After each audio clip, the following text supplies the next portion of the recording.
সংসারের যে কি জ্বালা ও তোমরা বুঝবে না। যাও, একে কাজে ফিরিয়ে নিয়ে যাও। এর বেতন না পেলে যে এর ছেলে মেয়েগুলো খেতে পাবে না।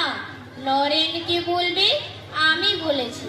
মা, মাগো, তোমার এত দয়া। বেটা খুব চালাক, জানে মায়ের কাছে এসে পেটে পড়লে সব সমস্যার সমাধান হয়ে যাবে। চল দেখি। দেখেছ তো, মা হওয়া কি আর অত সোজা কথা গো। 5টা ছেলে তো 5 রকমের হবেই। আমি যে সকলের মা, কথার কথা মানো, সত্য জন্ম। হ্যাঁ, আরো আছে, দমে আছে।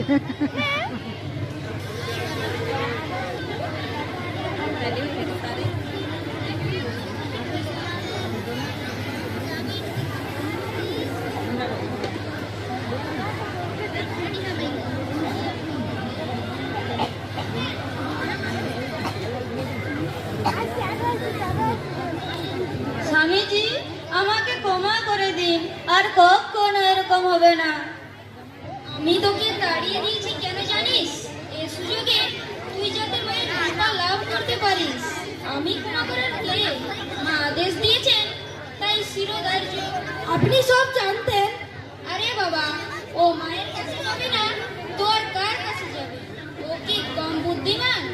জয় মা, জয় মা। আমি গিয়ে দেখি বেটা মায়ের কাছে বসে চোখের জলে ভাসিয়ে দিচ্ছে। মায়ের আমাদের দয়া আশ্রয়, উনি কি ক্ষমা না করিয়ে পারেন? মাকে আর কতটুকু চিনিস? উপরে মহা শান্ত ভাব, ভিতরে সংজ্ঞার মূর্তি। শোন, তোকে মা এবার ক্ষমা করে দিয়েছে। যদি আবার চুরি করিস তাহলে মায়ের অন্য রূপ দেখবি।